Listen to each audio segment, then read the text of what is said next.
Өдрийн мэнд төргий Mining Pulse подкастын энэ удаагийн дугаар эхлэхэд бэлэн болсон байна. Энэ удаагийн дугаараар бид байгалийн баялагын орон нутагт хүртэх өгөөж, орон нутгийн иргэдтэй хэрхэн зөв харилцах уу, үүнд компаниудад тулгарч байгаа сорилтууд нь юу байна, үүнийг бас хэрхэн шийдэх боломж гарц гаргалгаа байгаа талаар 92 зочинтойгоо ярилцах болно.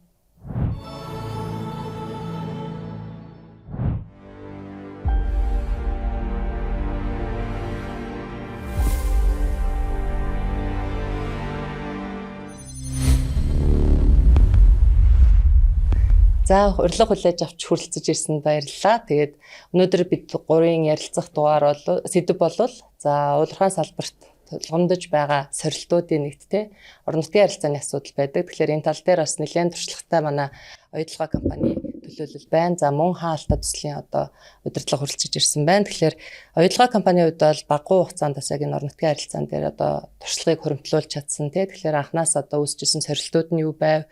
Энийг бас хэрхэн зөв удирдах гарав дараагийн жилүүдэд барих стратеги бодлого нь юугаа бас бид нартай уулзахгүй юу? За оюутлагын орон нутгийн харилцааны хэлтсийн түүх бол 20 гаруй жилийн түүхтэй байгаа. За мэдээж хэрэг бид нар орон нутагтаа хамтын ажиллагаагаа өрнүүлэх, сэтгэл зүйн дээр суурилсан бат бөх харилцааг бий болгохын тулд зөвхөн нэг талаасаа мэдээлэл өгөх биш, мэдээлэл өгөөд, харилцан зөвшөлдсөөд, саналыг нь тусгаад, буцаад хайлагнаад тэг хамтарч ажиллах гэсэн ерөнхий зарчмуудыг бид нар үйл ажиллагаанд авч хэрэгжүүлдэг байгаа. Тэгээ зөвхөн нэг талаасаа харилцааг авч явахаас гадна уул уурхай бид нар тухайн орон нутагт үйл ажиллагаа явуулж байхдаа байгаль орчин, нийгэм, эдийн засагт тодорхой хэмжээгээр нөлөө үзүүлдэг байгаа. Сөргийг нь арилгах, эргийг нь нэмэгдүүлэх гэсэн нөлөөлөл арилгуулах ажлыг заавалжгүй хийх ёстой. Мөн уул уурхайгасаа гарч байгаа үр шимийг орон нутагт хүртээмжтэй хүргэх, тэрүүгээрээ дамжуулаад урт хугацааны тогтвортой хөгжилд нь хувь нэмрээ оруулах гэсэн 3 үндсэн чиглэлээр үйл ажиллагаа явуулж тэрнийхээ тогтолцоог бүрдүүлж ирсэн төвхтэй байгаа. Орон нутгийн харилцаа болол уул уурхаан үр шатуудаа маш их харилцаа уялдаатай явдаг.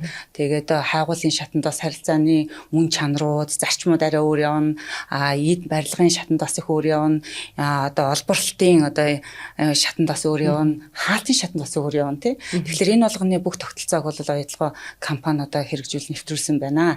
За энэ болгон дээр бас өөрсдийн алтан онон дээрээс суурилсан хамтын ажиллагааны тогтолцоонуудыг бий болгосон. За жишээлбэл бид нар 2015 онд бид нар хамтын ажиллагааны гэрээг Өмнө Говь аймаг хам богц сумтайгаа гарын үсэг зурж хамтын ажиллагааны гэрээ зурсан. За мөн тухайн жилдээ говийн оюун хөгжлийг дэмжих санг байгуулсан байна. За тэрүүгээрээ дамжуулаад доктортой хөгжилд нь хувь нэмэр оруулахаар хөрөнгө оруулалт хийж явж байна. Тэгээ энэ гол нь энэ ягаад би бас амжилттай гэж хэлж байгаа гэхээр бид нар орон нутагтайгаа хамтарсан засаглалыг бид нар бий болгож байгаа. Тэрний үг чинь гэхээр шийдвэрийг бид нар хамтдаа гаргаж ирж хэлсэн байгаа. Тэр нь эргүүлээд орон нутгийн оюутлага компани орон нутагтайгаа хамтын ажиллагааг бэхжүүлэхэд бас томоохон дөрвтэй нэмэр оруулсан юм аа. Тэгэхээр оюутлага төслийн хувьд бол үйл ажиллагаа эхлээд фейс 1 бол 2010 онд хөрөнгө оруулалтын гэрээ зурагдаад эхэлжсэн санагдаж байна. 15 жилийн хугацаанд мэдээж алдаа онон дээрээс улам сайжраад явж байгаа. За хаалттай төслийн хувьд бол мэдээж шинэхэн төсөлтэй үйл ажиллагаа эхлээд 5 жил 6 жил болж байгаа тий. Тий бид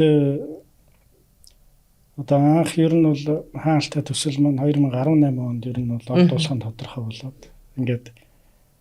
манай Макс группийн геологчид, инженерүүд энэ ордыг нээж илрүүлсэн.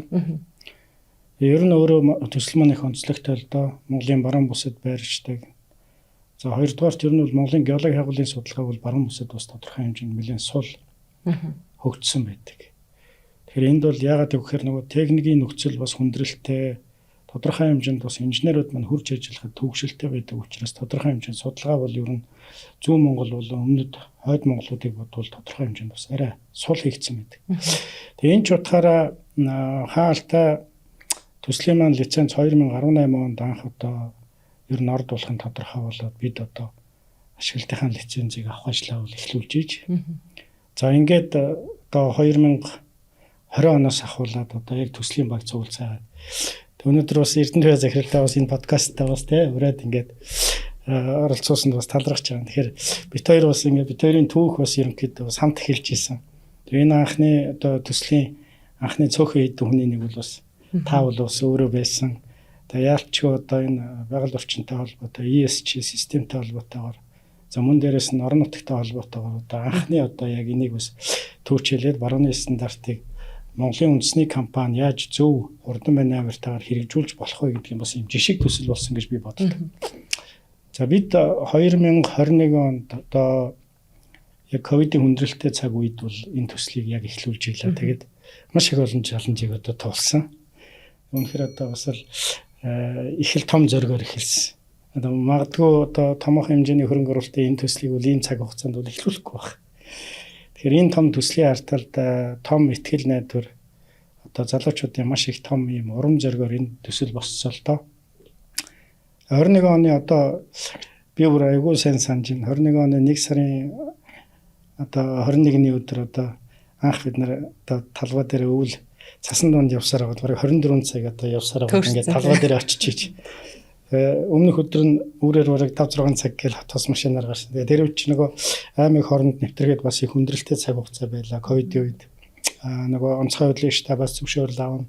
Дараагийн аймагтайгаа дахиад ярина те ингээд тун хүндрэлтэй нөхцөл байдал бас. Тэгээд би тэр өдөр бол одоо ингээд хизээч мартагдаж шүү.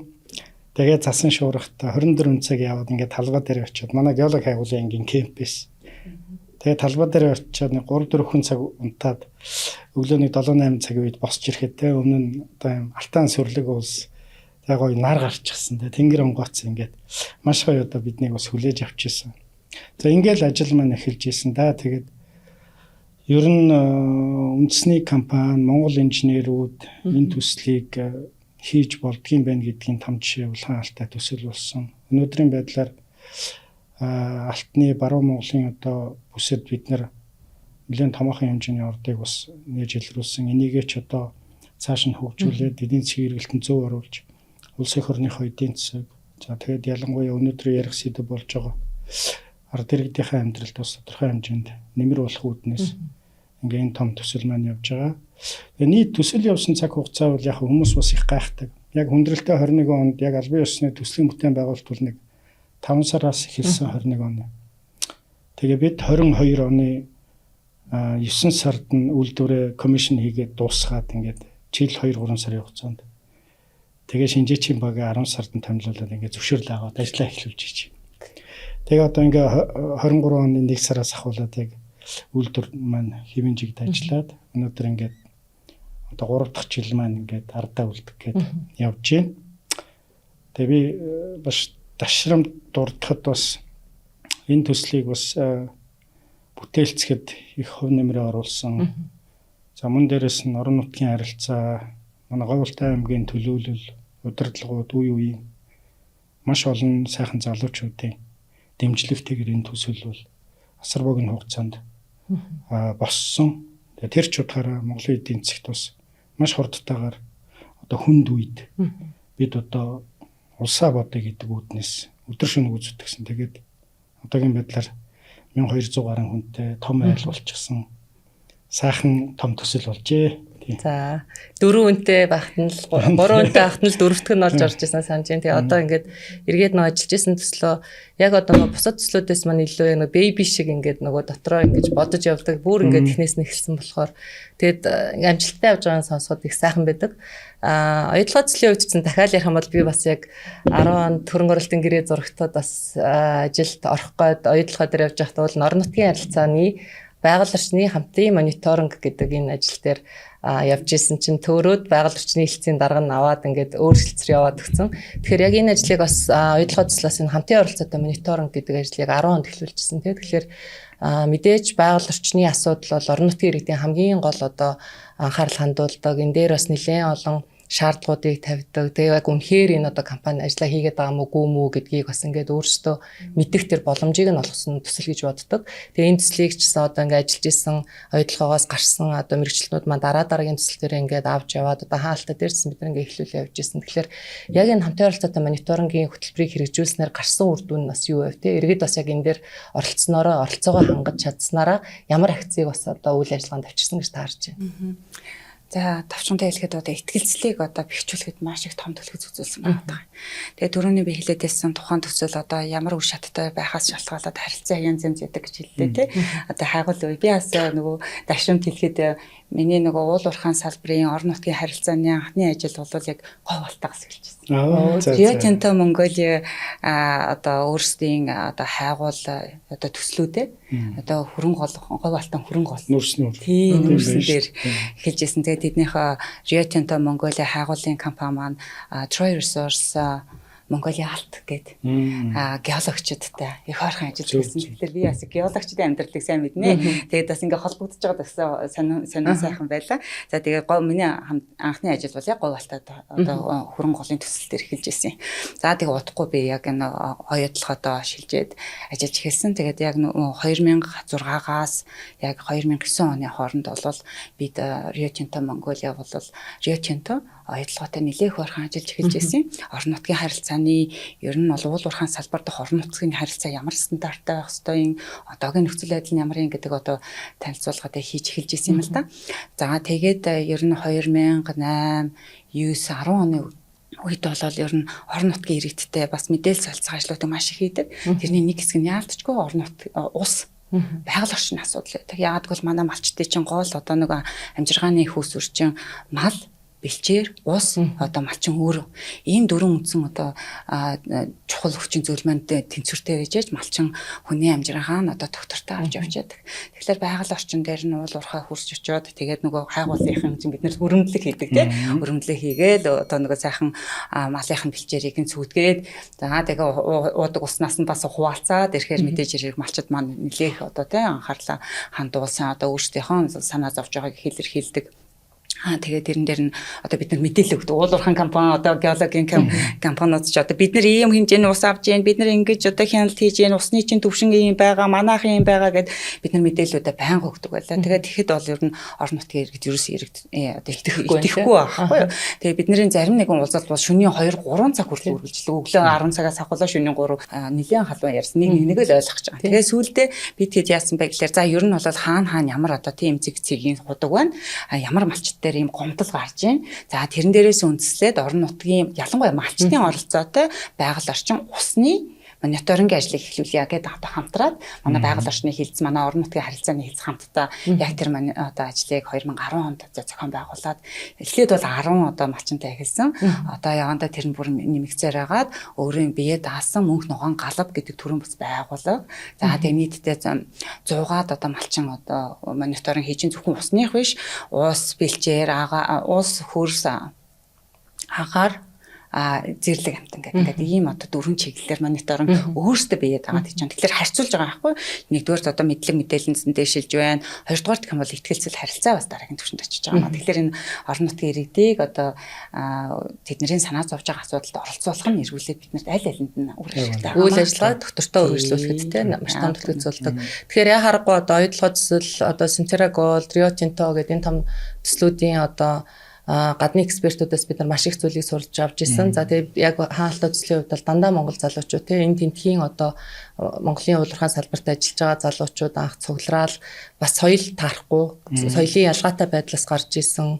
За эргээгээд нөгөө хүндрэлтэй цаг үе байсан ковидын тэгэхээр тухайн үед бол бид нар ингээл ер нь төслийн баг тэгдэг штэ баах юм амлцдаг штэ амлагч явах одоо ингээд бид нар тийм ажил хийн, ийм ажил хийнэ гэл ингээл явдаг. За мэдээж энэ амжилттай байсан учраас үйл ажиллагаа одоо ингээд эхэлсэн явж байгаа тийм. Гэхдээ нөгөө хэлсэн аманда хүрэх гэдэг чинь айгүй том одоо дараагийн ихтгэлцлийг одоо нэмэгдүүлэхэд маш том үүрэгтэй байдаг. Тэгэхээр одоо хаалттай төслийн хувьд тухайн үед бид нар чинь за хаалттай төслөдлөл ийм юм одоо ажлуудыг хийнэ, ийм юм үр өгөөжийг орон нутаг хүртнэ гэдэг одоо зүйлүүдийг ярьсан байгаа. Тэгэхээр энэ маань одоо хэрэгжилт нь хэр байна? Орон нутгийн иргэд маань нөгөө ярьж исэн зүйл маань болчлоо штэ гэд тий одоо хүлээж авч байгаа нь ямар ажлууд байна? Ер нь төсөл эхлэхээс ахуулаад бид нөгөө бэлтгэл ажил гэдэг юм а ер нь нэлээд сайн базаасан гэж боддог. Тэгээ ялангуяа сая сургац хэллийн бас хэлж байгаа энэ нөгөө хамтарсан одоо мэрэгжлийн байгууллага замун захиалагчийн зүгээс орон нутгийн иргэдийг хамтарсан тэгээ энэ нөгөө байгаль орчны мониторингийн асуудал. Малчтай ер нь бол хамгийн их айдаг зүйл бол нутаг усын ухчлаа гэдэг асуудал ярьдаг тийм. Нөгөө талдаа нөгөө ороо орохгүй жил болох юм бол эргээл нөгөө талдаа эднэр ухаад байгаа учраас л гэдэг юм.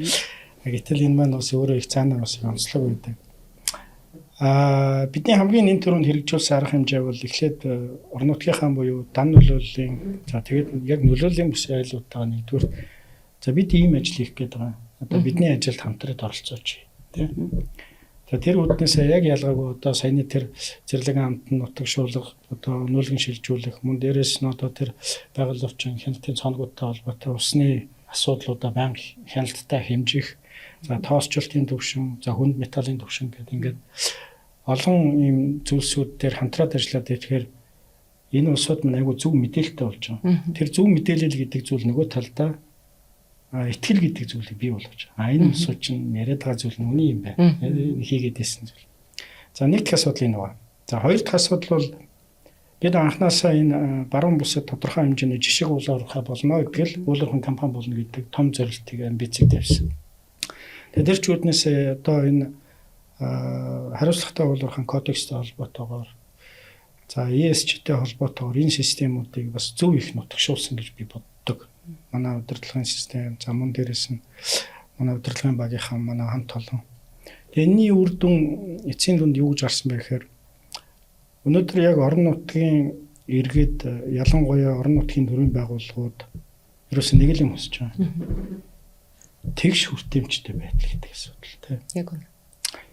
Тэгэхээр энэ дээр бас би бас өмнөх дугааруудыг үзэж байгаа дамжин нэм сайд маань бас энэ талаар бас нэлээд бас хуулийн шинжилсэн саналуудыг оруулахаар бас ярьж байгаа юм байлаа.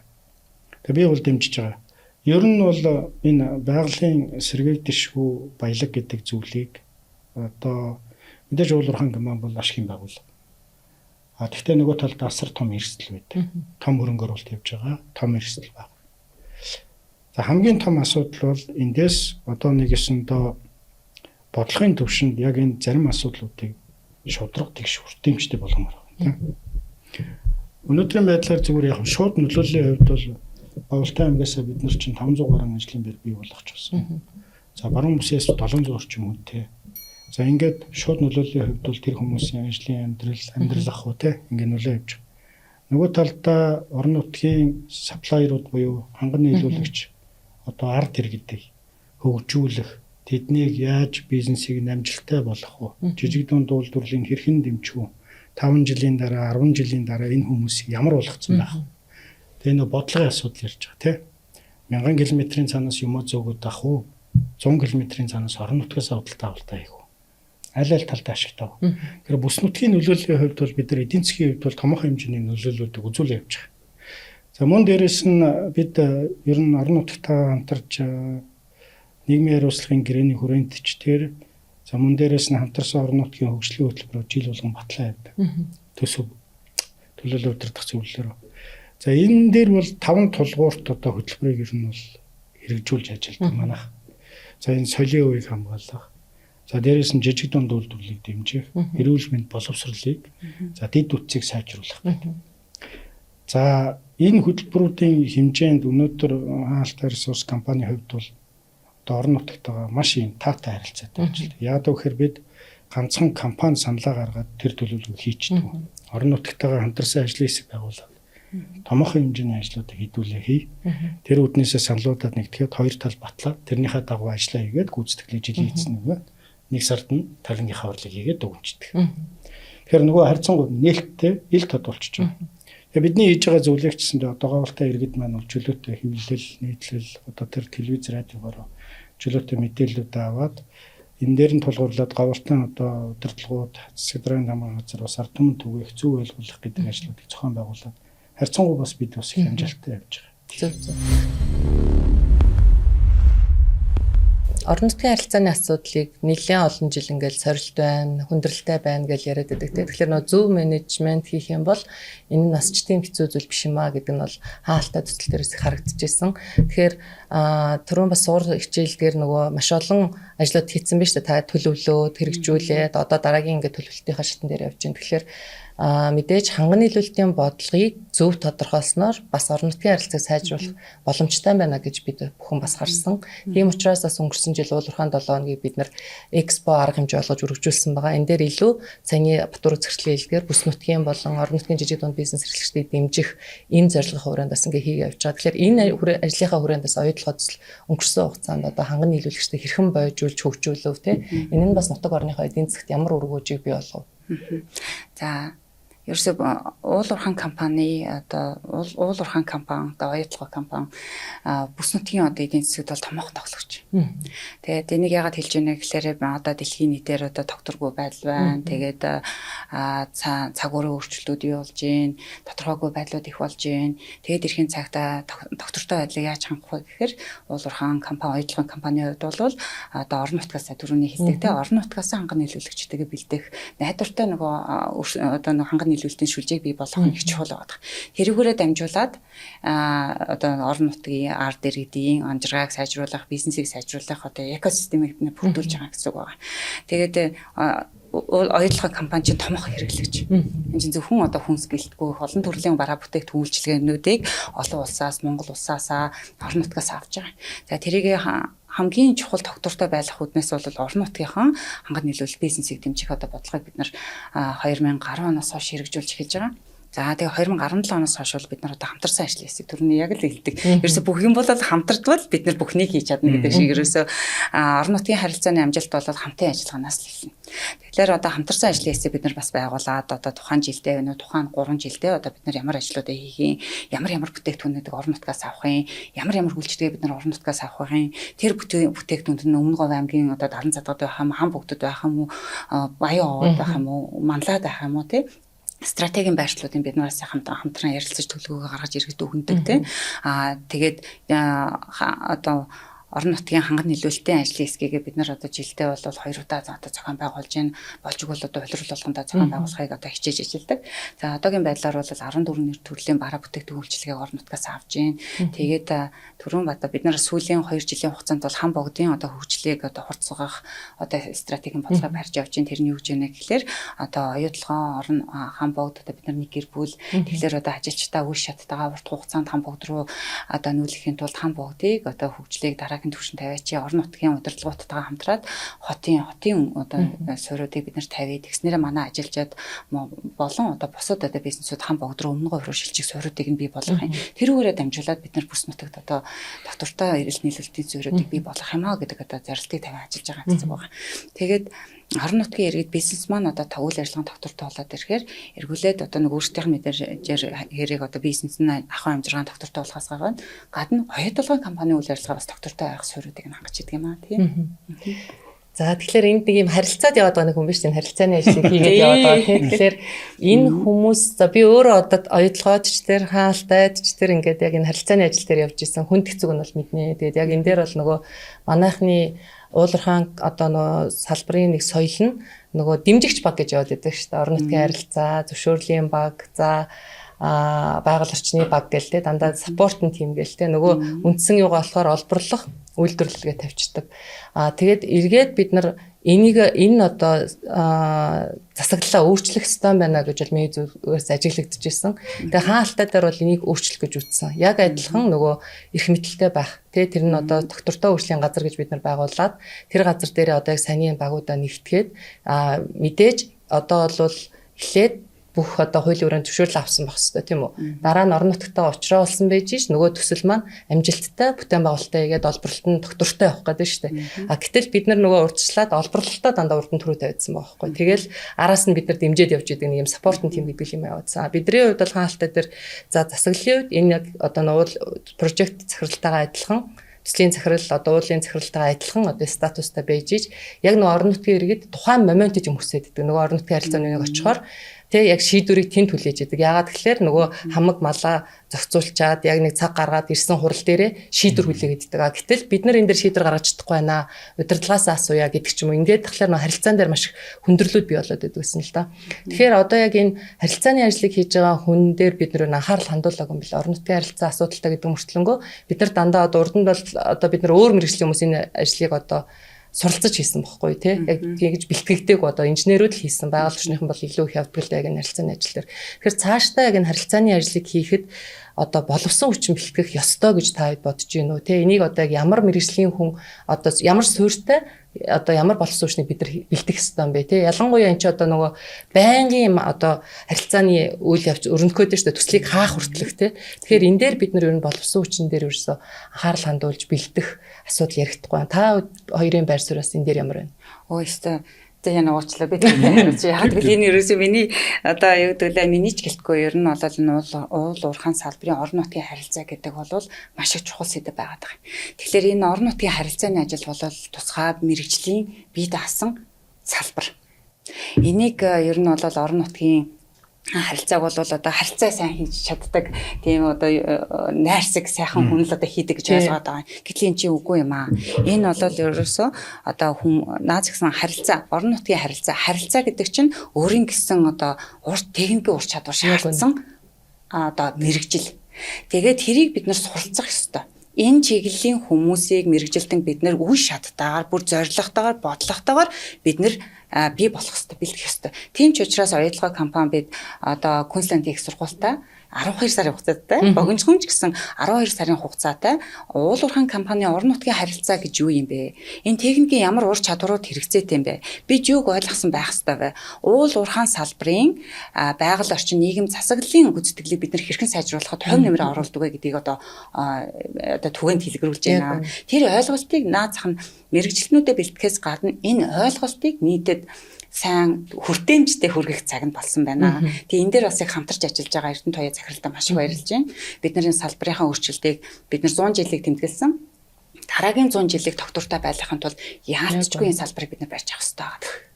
Яг үнэ. Тэгээд нөгөө харилцаанаас харилцаа эхэлдэг гэдэг чинь тийм ерөөс үндсэн өглөөр байна. Яг нийтлэг ер нь Монгол зөвөр ажиглагдаад уул уурхайд тэр энэ орон нутгийн харилцаатай холбоотой дийлэнхийн захирлууд нь хөгжлөн харилцаа явуулдаг. Яагаад гэхээр зэрэг орон нутгийг тодорхой хэмжээнд нэг дэмжлэг үүснэ, харилцаа холбоо тогтоно, ингээл хамтарсан юм хийхээр зэрэг шийдвэр гаргалтын төвшин гэдэг нь том асуудал. Тэг яг одоо гэдэг. Тийм яг одоо.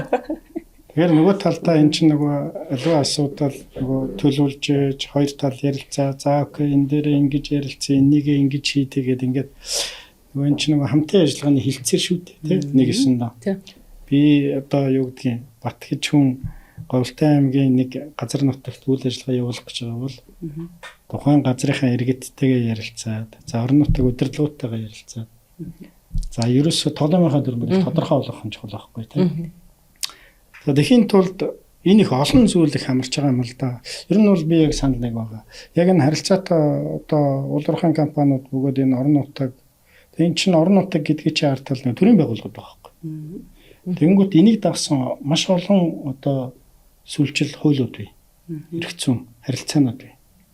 Тэгэхээр энэ болгон тодорхой хэмжээний нөгөө уул уурхайтай холбоотойгоор тухайн компанитай холбоотойгоор үүсэж байгаа эрх зүйн харилцаануудын талаар мэдлэгтэй байх шаардлагатай болж байгаа. Нэг дэх асуудал.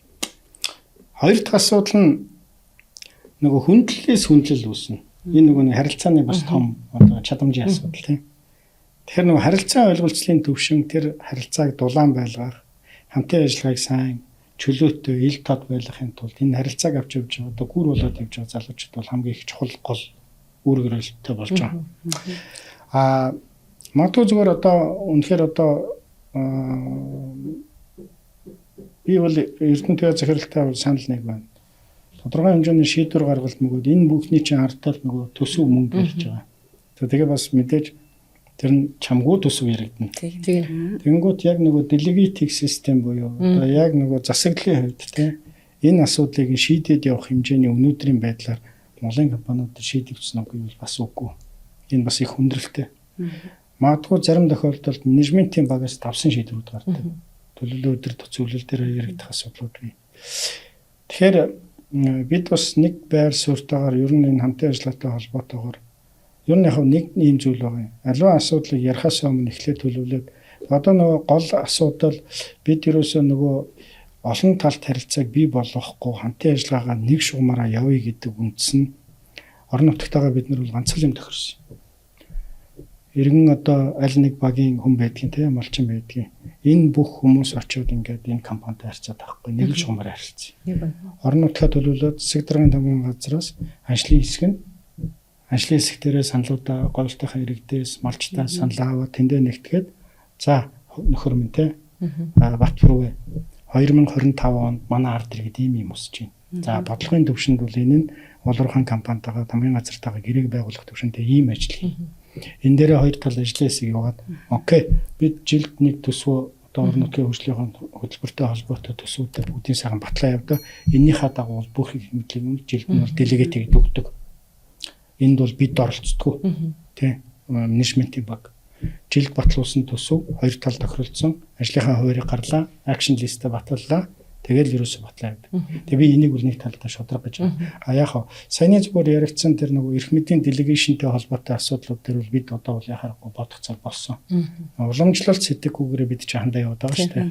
Гэтэл нөгөө талдаа энэ бол маш том харилцааны зангилааны үзүүр шүү гэдэг нь бол өнөөдрийн үүсэж байгаа нөхцөл үед энэ буруу ойлголтын чинь хамгийн том асуудал тэнд үүсэж байгаа шүү дээ. Тэгэхээр нөгөө саппортын тим биш лидийн тим байгаа байхгүй юу? Урд нь гарч илүү урд нь асуудлыг шийдчихэд араас нь нөгөө үйл ажиллагааг доктортой байлгахад л энэ багууд ажиллаад байгаа шүү дээ. Одоо яг энэ сайн ярьж байгаа байгаль орчин, орон нутгийн харилцаа, зөвшөөрлийн баг гэдэг ч юм уу те. Одоо энэ бол харьцангуй ингээд компани болгон тогтцсон одоо энэ багууд байдаг болчихлоо шүү дээ. Тэгээ ингээ харахлаараа харахгүй бид нар нөгөө өнгөрсөн хугацаанд за 100 жилийн хугацаанд ингэ явчихжээ. За сүүлийн 30 жилд нэг юм засаглалын ялгаатай байдал орж ирээд бас энэ асуудлуудыг ярьдаг болчлоо. За багууттай болчлоо. За орлуулад чамаагүй бид нар нэг хийдэг хүнтэй болчлоо. Тэ бид нар бэлтгэдэггүй ч гэсэн харилцааны ажлыг хийгээд байна л да. Тэгэхээр нөгөө харилцаж байгаа талуудаа бид нар айгүй зөв тодорхойлоод за энэ төр захиргааны байгууллагантай бас нэг өөр орон нутгийн иргэдтэй бас нэг ингээд өөр харилцааны техниктэй тэ.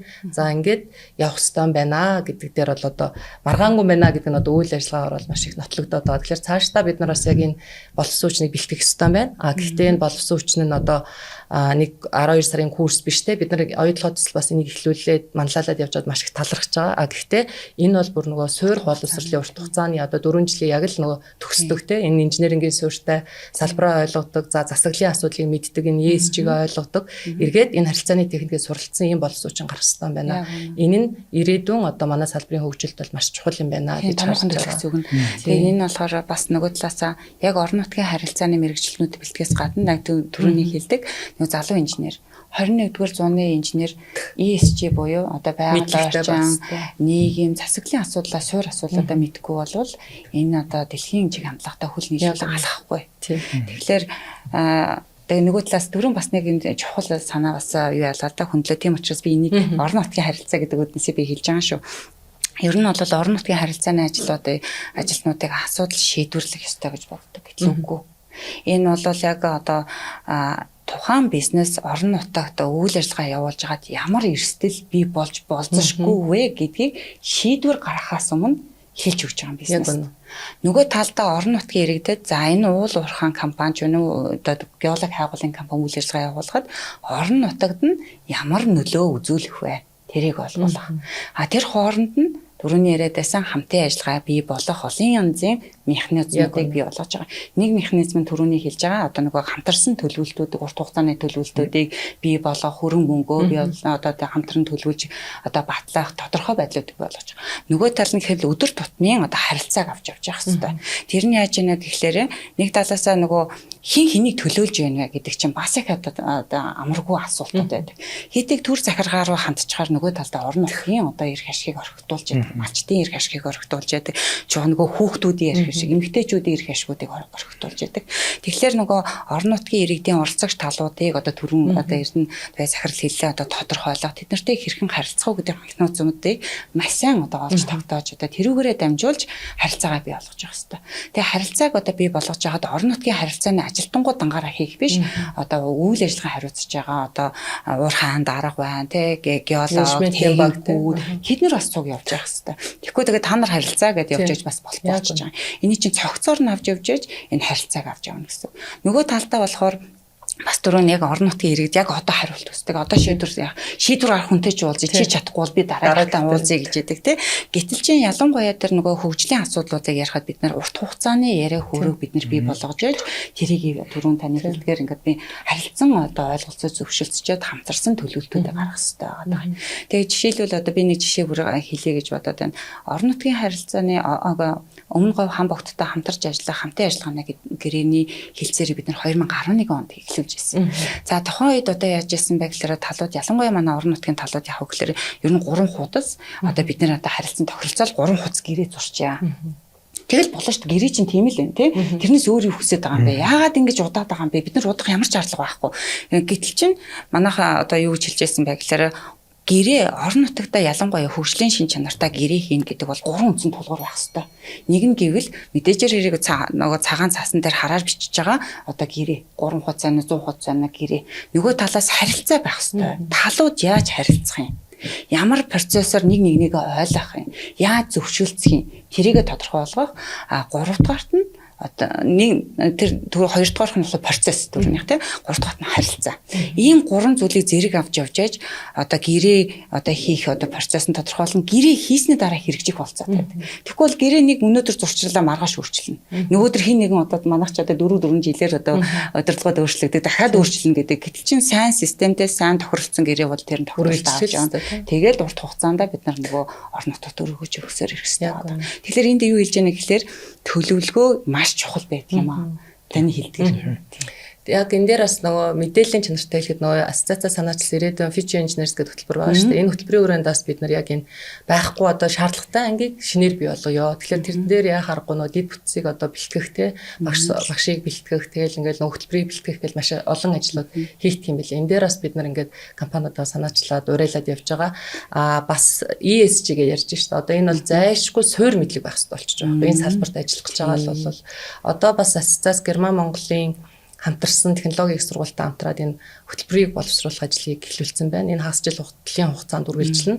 Тэгээд энийг бас одоо зөвхөн GMIT биш нөө шүтээс, МОС маань гэсэн ингээд инженерингийн сургуулиудаас оруулаад явна гэсэн нэг юм байдлаар ажиллаж байгаа. Тэгэхээр цаашдаа энд одоо бэлтгэгдэж гарч ирж байгаа альч инженер нь тий уулархаан салбарт ажиллаж байгаа бол яг энэ суур асуудлуудаа байгууллагч нийгэм засаглалын асуудлуудаа мэддэг.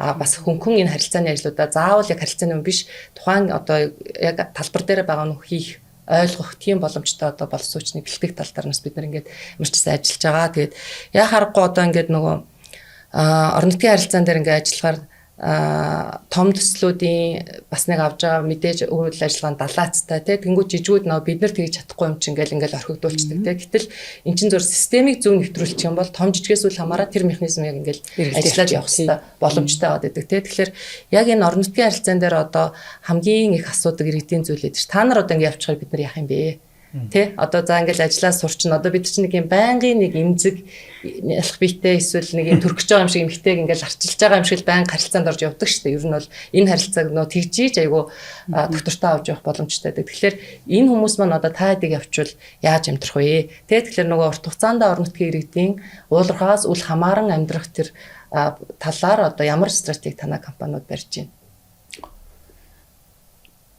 Ер нь яг одоо яг нэг үйлхэд Монгол улс ч өөрөө ер нь бол энэ одоо хүн гэдэг баялагын дутагдал тий ялангуяа ингээд бүр маш хүндрэлтэй байдалд орчлоо шүү дээ. Тэгээ манай уулуурхай салбар нэг 65 орчим мянган хүн ажиллаж байгаа гэж байгаа. За ингээд бусад ер нь ихтэй их инээдтэй одоо энэ нэг саяхан би бас нэг ганц нэг тоонод үзчихсэн. Монголын ер нь яг эдийн засгийн нуруунд дээр орж аваад явж байгаа компаниудын нийт ер нь яг одоо ажлын хүчний харьцаа гэсэн чинь ер нь 6-аас 7% байдаг юм билээ. Тэгээд нөгөө энэ дээрээс нэг зүйл харагдаад байгаа нь бид яг нөгөө гол энэ за энэ Монгол улс чинь ер нь одоо гол эдийн засгийг одоо нуруунд дээр аваад явж байгаа салбар ялчгүй уулуурхай тийм энэ чинь дотоодын нийт бүтээгдэхүүн экспортынхаа түүхийдийг ботсон ч гэсэн ингээ орлого. Гэтэл нөгөө талдаа яг энэ салбарт ажиллаж байгаа одоо хүмүүсийг бид сургаж бэлдэж энэ хэдэн уулуурхай компаниуд чинь ер нь бол нэг суурьшуулах гэж одоо их том ажил болж байгаа шүү дээ. Тэгээд давхар энэний хажуугаар мэдээж нөгөө орон нутгийн ажлын хүчний зохистой харьцаа буюу тий бас энийгээ бас барина. Тий. За гэтэл яг үнийг хэлэхэд одоо бодит амьдрал дээр бол ингээд мал дээр ирж байгаас мал дээрээс ирж байгаа хүмүүс. За нэг хаанаас нэг сертификат өгдгийн тий нэг юм ямар ч байсан аваад ирнэ. Би ажилд орё. За тэгээ ярилцлага хийгээд яг стандартаа тавиад явахаар тэнцэхгүй. Тэгэхээр нөгөө залуучуудаа сургаж байгаа. Тэгээ яг хамгийн сүүлд би одоо хүний нөөцийн багийнхантай за дээрээс нь сургалтын багийнхантай үзэхэд нэг хүнд ер нь дунджаар ямар хэмжээний цаг хугацаа зарцуулсан байна гэдэг тооцоолууд хийсэн. Тэгсэн чинь дор хаяж бид нар 1.4 жил зарцуулж. Тийм. Ерөөсө тасралтгүй сургаж байгаа. Тэр хүний сэтгэхүй, хандлага, бодол, үйлдэл тэ. Тэгээ яг нөгөө чөлөөтэй нэг монголчуудын нэг сайхан үг өгдөг шүү дээ. Тал дээрээ байсан хүмүүс чинь нэг юм хашаанд орж ирээд яг ажиллаад ирэнгүүтээ дүрм журам чиний ингэж алхах чинь ингэн шүү гэдэл заагаад ирэхээр тэ нөгөө SOP мөрдүүлээд ирэхээр чил манайхан чинь айгүй өөр ханддаг. Тэгээ тэр нэг юм цаг хугацаа шаарддаг юм байна. Ол асуулт руугаа эргээд ороход энэ бэлтгэгдсэн залуучууд бол би бол бодож байгаа. Сүүлд манай нөгөө сайд маань ч гэсэн хэлж байсан. Ер нь ургуулаагүй бол олборлсон л байж таараа гэдэг тий. Тэрнтэй ялгаагүй энэ эдийн засгийн бөгөөд тодорхой хэмжээний энэ нийгмийн хөгжил чинь өрөвдөлтөй тэргүй байгалийн баялаг дээр тогтчих юм байна гэдгийг нэг талдаа бол ойлгочлоо шүү дээ.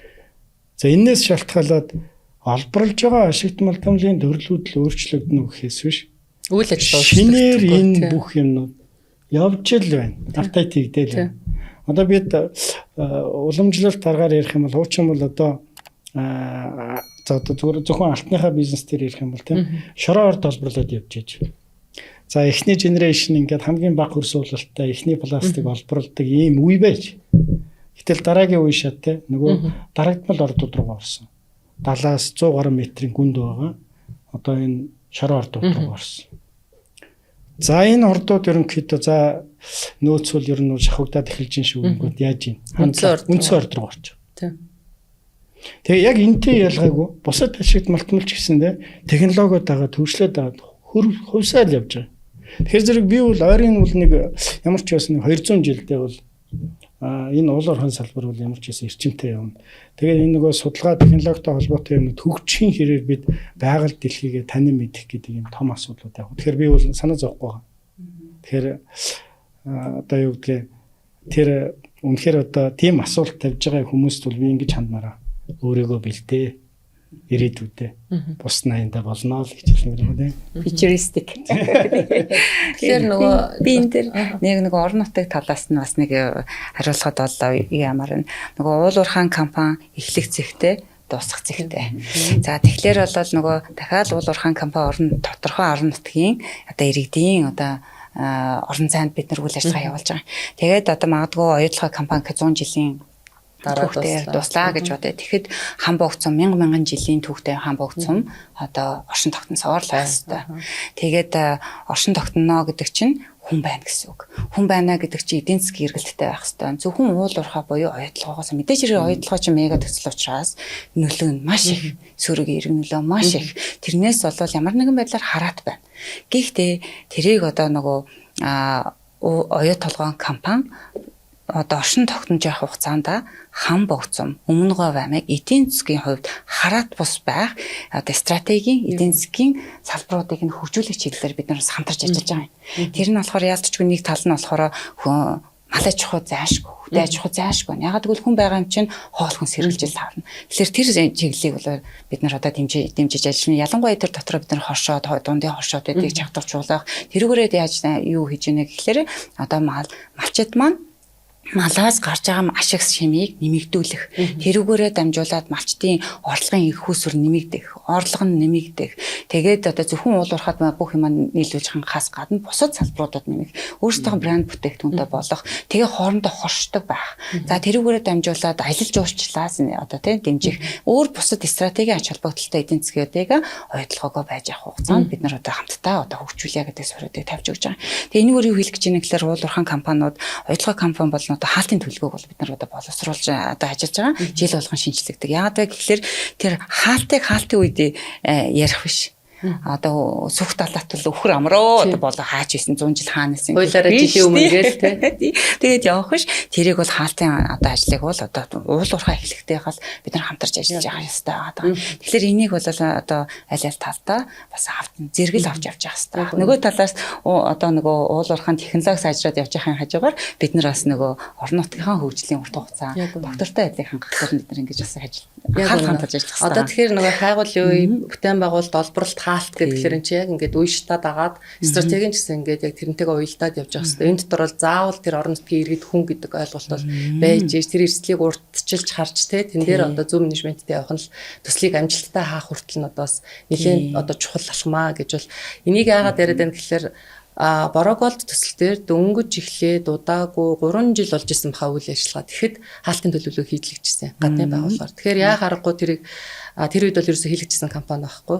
Яг энэ асуудал яригдчихсэн байхгүй. Орон нутгийн иргэд яаж амьдрах вэ? Мэдээж энэ чинь нөгөө их баг хэмжээгээр хамааралтай болчихж байгаа байхгүй. Ажилтан ч юм уу, ханганы нийлүүлэгч ч юм уу тий. Тэгэхээр явсны дараа энэ иргэд маань яаж амжиргаа доктортой авч явах вэ гэдэг дээр илүү төвлөрөх юм бол их зөв юм байна гэж. Одоо бол яг бас энэ шинэ ашиг налтмлын тухай хууль дээр одоо хаалтын төлөвлөгөөг одоо төсөл эхлэхдээ зэрэгцээд хийнэ гэж ярьж байгаа. Бас их зөв зарчмын санал гэж хараад байгаа юм. Тэгэхээр энэ дээрээ бас төлөвлөлтөө одоо эн чинь бас нэлээд олон жилийн дараа энийг ярьж байгаа гэж байгаа боловч гэхдээ бид нар ахиц гараад төлөвлөлтөө ихтэй л хаалтаа бас давхар бодож явж тэгжиж ноёдын эсрэг өргөөж чинь бодиттой гарч ирэх боломжтой л болж байгаа юм. Яг үнэ. Тэгээ түрүүн таны хэлдэг дээр бас нэг юм давхар хэлгээд бас энэ нөгөө нэг хаалтад бэлтэх гэдэг бас их чухал байхгүй. Тэгээ нөгөө уурхаан ажилчдыг бэлтэх гэдэг те орон нутгийн иргэдийг уурхаан ажилд бэлтэх гэдэг чинь бас айгүй үе шаттай ажлууд байгаа. Тэгээ тэрэн дээр түрүүн нөгөө малчин хүн уурхаач болж байгаа байхгүй. Тэгэхээр яг бид нар бас нөгөө орон нутгийн иргэдийн оюутлага компани одоо орон нутгийн хөдөлмөр эрхлэлтэй ажлын хэсгийг бид нар бас байгуулсан хамтарсан ажлын хэсэг. Тэгээд тэрэн дээр одоо хит хитэн үе шаттай ажлуудыг бид нар 2010 оноос хэрэгжүүлж ирсэн. Яагаад тэр хэрэг болсон бэ гэхээр яг нөгөө малчин уурхаач болоод ирэхээр нөгөө уурхаан аж үйлдвэрийн талбарт орж ирнэ гэж өөр болчихж байгаа шүү дээ. Тэр хүн сэтгэл санааны хувьд, бие бэлтрийн хувьд өөрийгөө бэлэн байх хэрэгтэй. Тэгэхээр чи том өөрчлөлтөд орж соёлын хувьд ч өөрчлөлт орж ирж байгаа. Тэгэнгүүт нөгөө хөдөлмөр бэлтэх сургалттай тэр нь болохоор ер нь ажилд орно гэдэг чи юу юм те уурхаан ажилтан болно гэдэг чи юу юм юуг одоо та би анхаарах хэрэгтэй би өөрийгөө яаж бэлдэх юм тэгээ дараа нь болохоор мэрэгжлэх болоод ирж байгаа. Тэр нь болохоор гагнуур гэдэг юм механик гэдэг юм оператор гэдэг юм уу те тэгээ тэр нь болохоор мэрэгжлэх болоод ирнэ. Тэгэнгүүтээ одоо ажил дээр нь бэлтэх гэдэг үе шаттай одоо бэлтгэлүүдийг хийгээд ирж байгаа. За ингээд бэлдэж явж байхдаа зөвхөн уурхаачин бэлтгэс гадна таны төрөний хэлгийн эн чинь эргүүлээд орон нутгийн эдийн засагт одоо нэмэр болох магадгүй нэг гагнуур чинь уурхад гагнуур чинь хийхгүй магадгүй буцаж орон нутагт очиод өөр янзын гагнуурд хийж болно те. Тэгэхээр чинь энэ чинь нөгөө хот байна суурингийн одоо гагнуурчны бас бид нар давхар бэлтэж байгаа байхгүй. Тэрний эргүүлээд тухайн суран доктортой байх одоо бас томоохон хувьд одоо хувь нэмэр оруулж байгаа гэсэн үг хамтарч ажиллаж байгаа. Тэгэхээр яг нөгөө ингээд малчтаас бид нар одоо нөгөө бизнес эрхлээчээ гэл тэгэхээр малчин штэ тий яг ингээ олон жилээр үе үеэр ингээд малаад ирсэн малчид байгаа байхгүй. За саяны та ярьдгаар мэрэгчлэн болгоо бэлтгэж авч болж чинь тий тодорхой сургалтуудыг тодорхой хугацаанд өгөөд яг чиглэлээр нь бэлдэж болж байна. Нөгөө талдаа бас малчид маань ороод ирэхээр нөгөө соёлдоо таарахгүй байх, нөгөө тавгүй байх те эргээл нөгөө нутагтаа би ингэж ийм ажил хийлээ гэж мэдээж яг нөгөө ажил мэргэжил эзэмшиж байгаа нь ингээд таалагдахгүй болоод ирдэг. Эргээд гарахаараа нөгөө компанийнхаа эсрэг те гомдол гаргаад явдаг ийм асуудлууд бас их гардаг штэ. Тэгэхээр энэ одоо та бүхэнд хэр тохиолдож байна? Яг мэдээж байлгүй. Том ажил явах гэж яаж байгаа бас тэгээд сар юм удахгүй штэ. Бас л нэг сорилттой энэ бол аль талаасаа болж байгаа. Мэдээж нөгөө шинэ ажилтан одоо дадлагжуулаад, суурьшуулаад, нутагшуулаад давна гэдэг бол энэ нөгөө компани менежментийн бас чадварын асуудал гэдэг. Хоёр дахь асуудал бол том энд нөгөө сургалтын баг бүтэн ажиллаж байгаа том тий. Одоо энэ чи бэлдэж штэ. Хамгийн гол асуудал ерөөсөө одоо сүүлийн үед бол бид бол яг нэг үгүй хэлэхэд бол мэрэгжил гэхээсээ илүүтэйгээр хандлага дээр суурилж одоо ажилчтай авдаг болсон. Зөв хандлагатай үнэхээр ажлыг хүсэл мөрөөдөл байвал окей бид сургаад аваа. За тэгээ энэ ч үүднээсээ одоо ер нь бол энэ сургалтын хөтөлбөрүүдийн хуучин бол бид бол яг уурхаа дээр хийдэг байсан. Тэгээд одоо бол энэ жилээс бид яаж байгаа вэ гэхээр 25 оноос ахуулаад баруун мөсөөс явж байгаа иргэдээ бол Говьтатайгаа хамтраад Алтай хот дээр сургалтуудыг байнгын зохион байгуулж байгаа. Нөгөө мэрэгжил сургалт үйлдвэрлэлийн төвийнхэнтэйгээ дээрээс нь их сургуулиудтайгаа хамтраад хамтын ажиллагааны гэрээнүүд байгуулад манад яг энэ шаардлагатай хүмүүсийг яг энд болгоод ингээд хэвэн цутгаад өгөөч. Эхний шаардлага нь. За яг энэ уурхаан шаардлагыг тэнцвэрс хэмжээний хүмүүсийг бэлдээд ирснийхэн дараа яг чиглүүлэх бөгөөд хаб за тэгээд тодорхой хэмжээний яг ур чадвартай холбоотой сургалтуудыг нь практик дээр нь уурхаа дээр олдог. Энэ систем рүү оруулаад харьцангуй амжилттай явж байгаа. Мэдээж одоо сайн ажгаар сар ихчээр гомдол янз юм барнаа. Тэгээ гол хандлага бол яг ер нь зүгээр яг дийлэнх ингээд би бас нэг 2 жилийн өмнө ерөнхийдөө үүссэн нөхцөл байдлууд дээр нэг анализ хийгээд ингээ үзэж байхад бол ямар хүмүүс ер нь эргээд буцаад ер нь гомдол гаргаад яваад байдаг юм бэ гэсэн. Мэдээж тэр хүн чинь нэг юм сэтгэлд нэг юм таагүй юм үлдсэн бол гомдол гаргаж байгаа шүү дээ. Тэгээ ингээ харахаар зэрэг тэр ажилчны түүхийг эхлээд буцаагаад ингээд үүсэх болж байгаа. Тэгээ ингээ үзээ явахаар зэрэг нөгөө талдаа нөгөө тухайн ажилчдын хандлагын асуудлууд айгүйх гарсан байдаг. Тэгээ яалтчгүй одоо нөгөө маш их юм нарийн улуурхан бизнес чи өөрөө юм асар юм цаг баримталдаг бизнесүүд байгаа шүү дээ тийм. Одоо цагтай, нартай хийх ёстой юм чи энэ 12 цагийн хугацаанд 10 цагийн хугацаанд за яг ийм зүйлийг л ингээ хийгээд дуусгах ёстой шүү. Тэрүүгээрээ буцаагаад эргээгээд хийсэн ажлынхаа үндсэн цалингийнхаа хажуугаар энэ хүн маань төлөвлөгөө хэрэг давуулаад биелүүлэх юм бол урамшуул цалингуудаа KPI авдаг, OKR авдаг тийм. Энэ систем рүү ингээ орчихсон учраас нөгөө талдаа төлөвлөгөө биелээгүй бол энийг бид нэмэлт цалингуудаа мэдээж уйдсан шудраг тогтолцоо тийм. Окей чи сайн хийвэл сайн ав гэдэг нөгөө шудраг цалингийн системийг бид нар бас тодорхой хэмжээнд дийж өгсөн. Яг иймэрхүү байдлаас нөгөө монголчууд маань бас яг нэг юм хоорондоо бас нэг юм бие биентэйгээ бас нэг юм барьцах гэдэг юм уу те манайхан бас нэг тийм чанар байна. Тэгээд Батынхыг ягаад илүү өгчөөд минийхийг ягаад дутуу гэдэг юм гэдэг юм те ингээд нэг иймэрхүү асуудлыг их үүснэ. За дээрэс нь нөгөө орон нутгийн иргэдээс маань бас их агүй их дэмжлэгүүд хүсэж орж ирдэг те. Ялангуяа ажилчдаас за гэр ах уу ажил амьдрал ингээд ийм юмд компаниас дэмжлэг болооч гэдэг. Бид бас чадах хэмжээгээр бас компани зүгээс бас мэдээж ажилчдынхаа нийгмийн сайхны төлөө бол дэмжлэг үзүүлээ явуулдаг. Орон сууцны хөтөлбөр, за мөн дээрээс нь бас энэ жаргалтай ажилчин хөтөлбөрүүд гэдэг ингээд олон сайхан хөтөлбөрүүд явуулдаг. Тэгээ эннийхээ хүрээнд бас нөгөө групп компанийнхаа давуу талыг бас бид ашиглаад ажилчдаа бас асар их хэмжээний бас хөнгөлтүүд, урамшууллууд энэ зүйлсийг бас олгоо явуулдаг.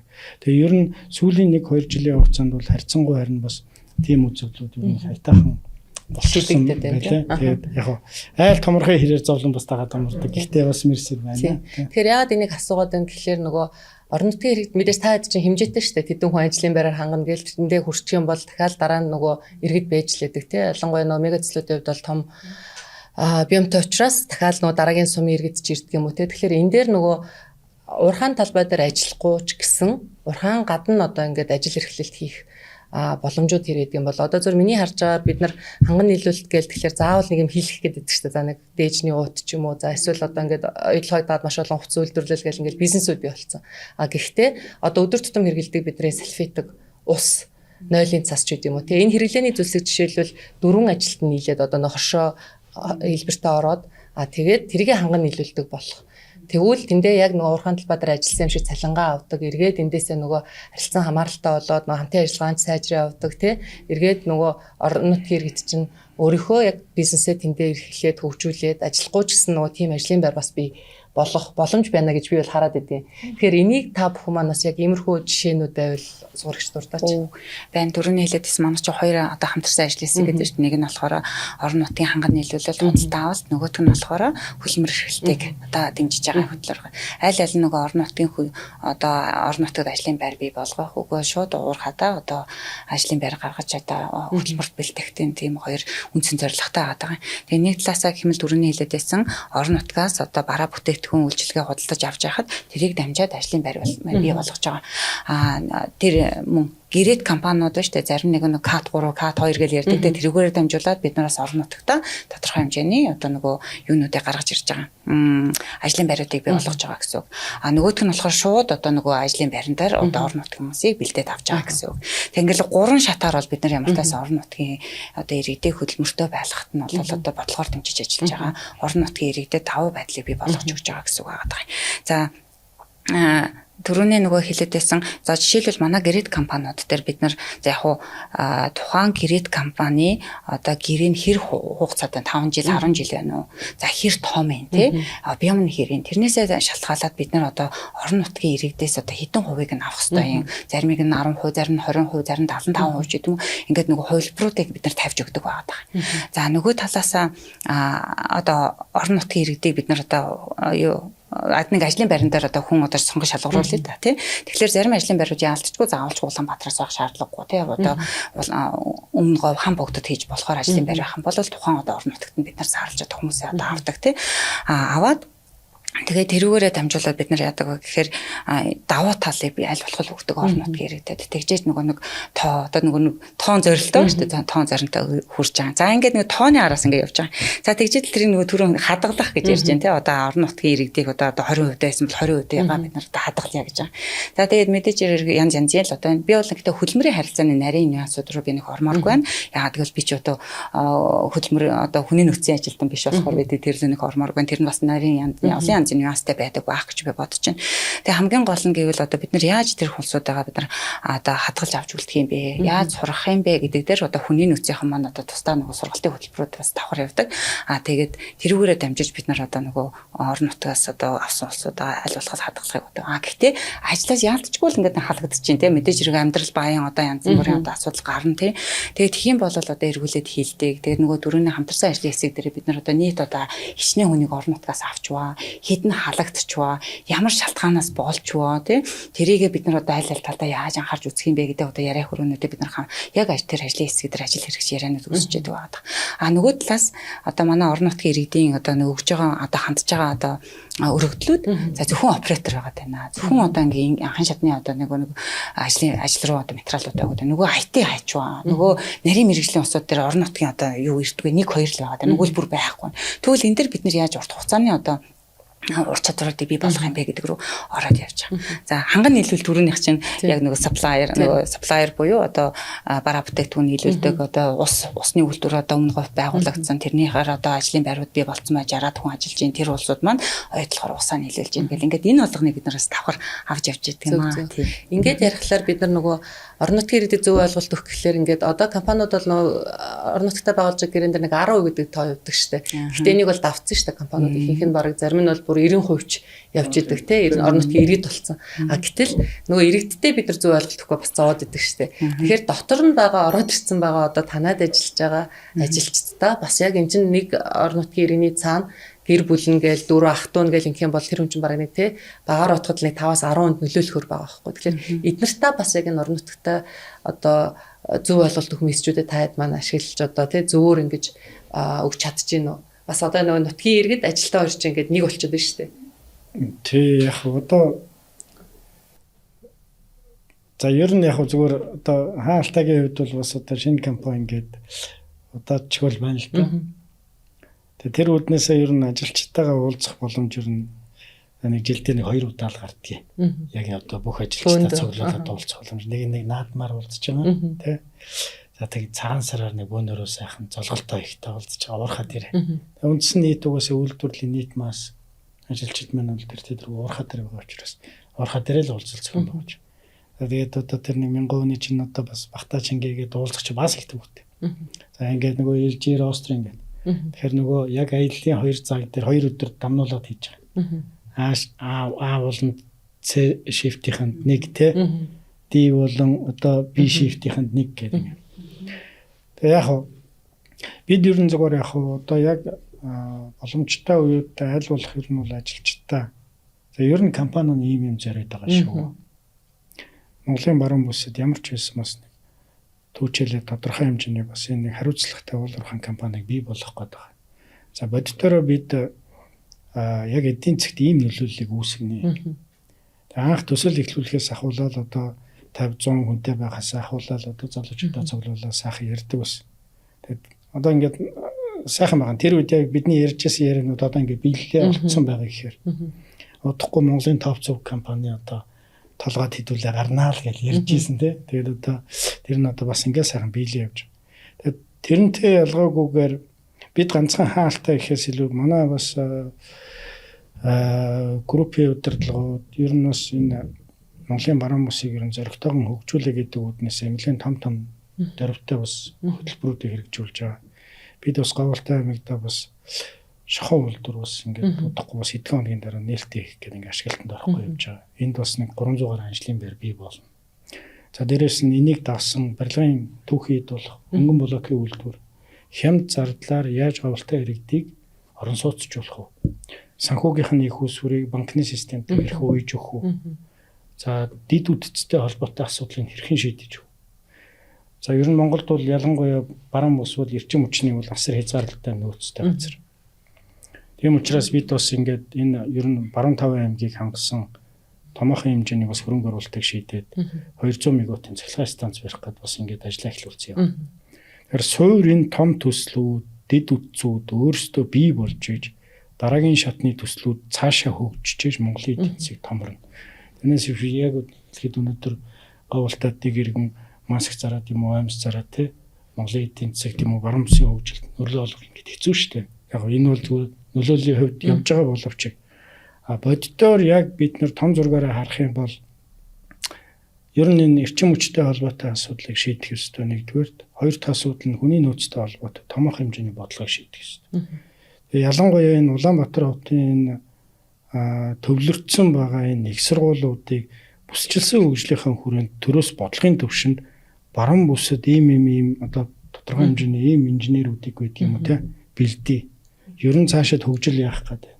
Хувийнхаа томоохон бизнес эрхлэгч байгууллагынхантай саналаа сайхан чөлөөтэй солилцоод эндээ тарс урт хугацааныхаа 50 жилийн 100 жилийнхаа юмыг яриад тэрнийхээ хөтөлбөрийг хамтдаа хийх явах шүү дээ.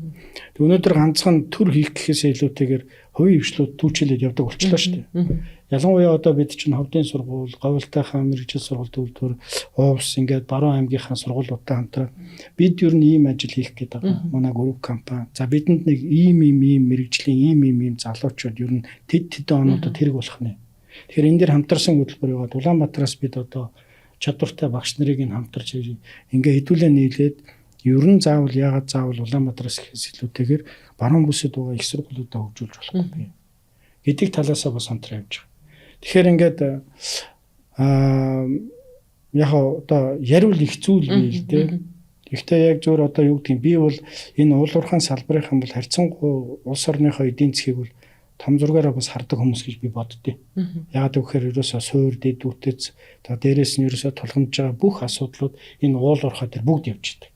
Ерөөсөө бүх салбаруудын цогц.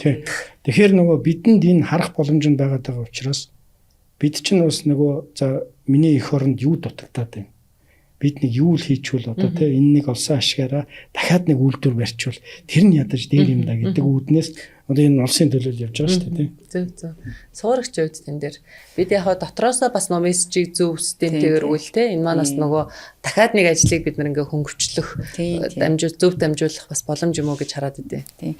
За манай гадаад харилцаа хэл мэдээллийн баг гэж байгаа бүр бус тусдаа бие даасан хэлцээдэг. Тэгээд тэрний нэг ч нь бол одоо ажилчдын хэвлэл мэдээлэл харилцаа гэдэг бүр тусгай баг ажилладаг. Тэрний одоо гэхэлэр манд оюутлага чинь мега төсөл 17 мянган хүн ажиллаж чинь тэр болгондоо мэдээлэл жигэд хүртээмжтэй дүгэн гэдэг бол бид нар бас нэг сорилт болж яадаг.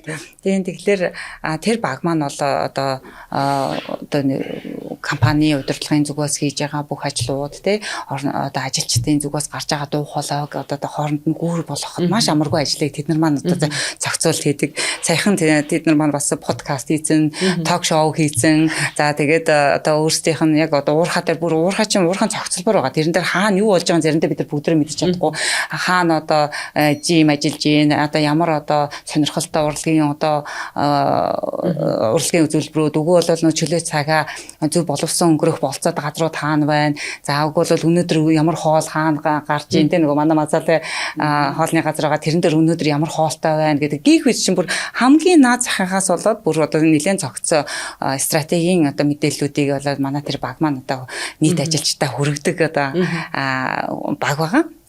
За тэгээд тэрний хүрээнд бол зөвхөн тэр нөгөө баг одоо мэдээлэл өгөхөөс гадна гол нь нөгөө уурхад ажиллаж байгаа ахлах ажилтнууд байгаа. Ахлах ажилтнууд өдөр тутамдаа өөрийнхөө харилцаж байгаа гэрээ толон үндсэн ажилтнуудтай бид нар өдөр тутмын уулзалтыг хэрхэн зөв хийх үү тэр мэдээлэлээр тэрүүгээрээ дамжуулаад одоо уурхаан одоо мэдээллүүдээ яаж одоо апдейт байнга шинжилж өгөх үү гэдэг байна.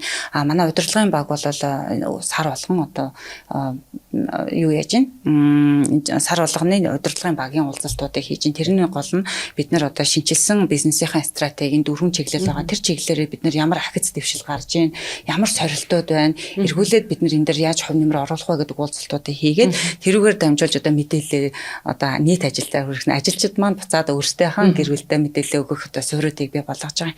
За нөгөө талаас орон нутгийн харилцааны хилцээ яадаг вэ гэхээр за манай хилцээ чинь бас 60% нь бол яг орон нутгийн хүмүүс байгаа шүү дээ. Тэгээд орон нутагт одоо жилдээ нэг удаа таван хоол хийж гин сар тутам одоо багийн иргэдийн нийтийн хуралд оролцож байна.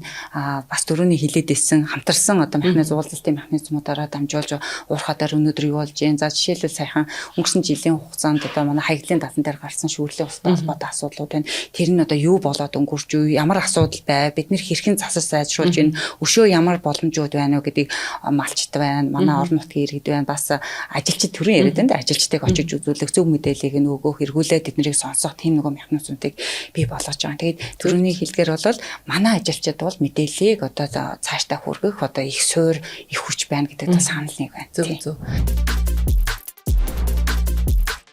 Бид бүхэн өнөөдрийн дугаартаа ингээд 2 компани төлөөлөлтэй. Нэг нь одоо манай оюутлогоо төсөл гадны хөрөнгө оруулалттай, одоо мега төсөл, нөгөөх нь манай үндэсний хөрөнгө оруулалттай, баруун бүс буюу одоо уулуурхайн хувьд бол харьцангуй одоо сул хөгцсөн энэ аймаг бүс нутагт үйл ажиллагаууд эхлээд удаагүй байгаа бас ийм үндэсний хөрөнгө оруулагчтай төслийн одоо төлөөллүүд маань ирсэн байгаа. Тэгэхээр эндээс ингээд бид нар харах юм бол өнгөрсөн хугацаанд бол уулуурхайн салбарын ингээд энэ чинь цогц үйл ажиллагаа тийм энд зөвхөн олборлолтын асуудал биш, ингээд бүгдээрээ ингээд цогцоор нь орсон.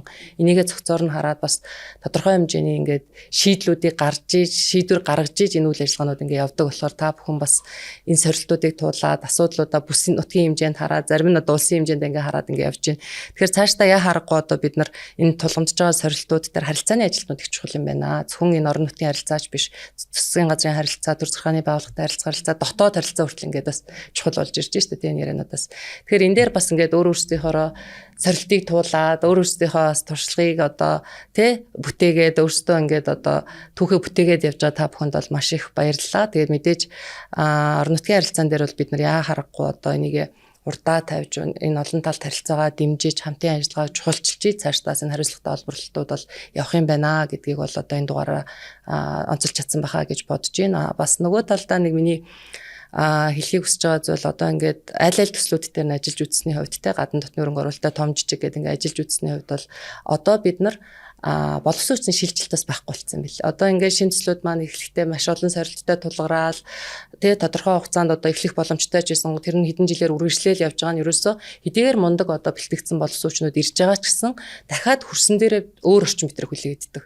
Энд яг нөгөө саяны харилцаанууд ажиллаа ойлгох, мэдрэх нөгөө энэ юу чин дахиад нөгөө гадаадд эзэмшсэн боловсрлоос өөр ингээд юугаар яваад байна л да. Тэгэхээр энэ дээр яа харахгүй нөгөө эргээд харахаар одоо энэ том төслүүд дээр туршлага хуримтлуулсан хүмүүс маань шилжилт хөдөлгөөн байхгүй болсон бэл. Тэнгүүд шинэ компаниуд маань баахан шинэ хүн авдаг. Дахиад бидний нөгөө 20 жилийн өмнө бороо дээр туулж исэн зовлон, оюутлогоо эхлэж байгаа туулж исэн зовлон, хаалттай эхлэж байгаа туулж исэн зовлон цоошин баг энэ юутай нүр тулгараад дахиад энэ маань сорилт болоод ингээд нөгөө төслийн бүтээн байгуулалт маань уртсдаг, хөрөнгө оруулалтын өргөө зардал нэмэгддэг ийм асуудлууд байгаа юм билээ. Тэгэхээр бид нар нөгөө боловсон хүчин бэлтгэхээс гадна энэ боловсон хүчний шилжилт хөдөлгөөн, дахиад энэ туршлагаа сайн одоо суралцсан зүйлээ бусад энэ нөгөө дараагийн одоо шинэ салбартаа хөгжиж байгаа төслүүд дээр бас нэвтрүүлэх их чухал юм билээ. Энийг одоо би баг их оронч одоо үйлчлэж одоо хэдийгээр цалин мөнгөний ялгаатай ч гэсэн бид нар бас энийг одоо анхаарахгүй болвол нөгөө оюутлогоо дэсэн хүмүүс маань байгаа л идэг, надтай 10 жилийн өмнө ажилласан нөгөө бороо дэсэн хүмүүс маань байгаа л идэг.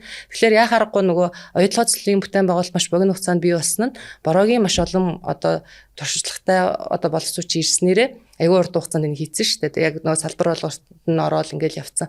Тэгэхээр яг энэ шигээл ингээл одоо хэдүүлээ бас нэг ийм салбарынхаа одоо цаашдын хөгжилд нэг ийм одоо байдлаараас туршлагатай экспертүүд маань хувь нэмрээ оруулах хэрэгтэй юм байли шүү гэж бас хэлээ. Тэгээд мэдээж үнэтэй цаг хугацаагаасаа одоо хумслан хүрэлцэн ирж ярьсан та хоёртаа маш их баярлалаа. Тэгээд бидний ярьцлагаас тодорхой хэмжээний ойлголтыг бас хувь хүмүүс авч чадах байхаа гэж найдаж байна. Тэгээд бүгдд нь амжилт хүсье. Тийм тэгээд нөгөө нэг төрөний алдаан онон дээрээс суурилсан туршлагуудаа нэгэндээ хуваалцах гэдэг бол маш их одоо чухал одоо үр дүнтэй арга хэмжээ гэж одоо бүс нутгийн бүсийн одоо хэмжээний хилцүүлэг гэдэг чинь хариуцлагатай болоорхаа тэрүүгээ дамжуулаад бид нар бүстэй өгөөл бүс нь одоо баруун бүс нь өмнө бүстэй ч гэдэг юм бид нар одоо харилцаж одоо нөгөө дугуй ширээний ярьцлага гэх юм уу өгөөл бүсийн уулзалтууд дээр бид нар туршлагуудаа бүрэн хуваалцаад явах бүрэн болцоотой байна.